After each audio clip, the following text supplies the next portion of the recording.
I'm going to be showing you guys how you guys can log in into your UPSR's login. So I might be pronouncing it a bit wrong, UPSR's, but it's basically UPSERS, okay? So this is basically an employee account. So UPS is for normal people. So for those people who do not know, UPS is a cargo, so you can even track where your, shipment is going and at which location is being currently stored before like it's been cargoed into like the main destination. You can track your package as well. So basically it's a cargo company, all right? And UPSERS is like a website or like a login portal for like the worker of UPS. By going into it, you guys can get access to many more features which like a normal UPS person will not get access to, alright? Because you are an employee to UPS. First step, you just search for UPSERS login, like you just search like this.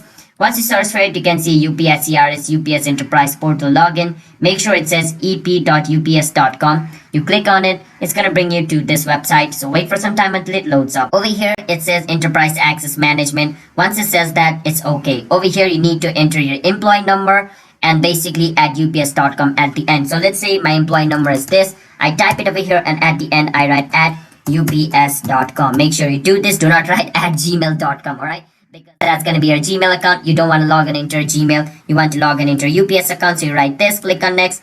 And on the next step, it's going to ask you for the password of your account. And after you enter the password of your account, you should be able to log in into your UPS account. So it's asking me for my password.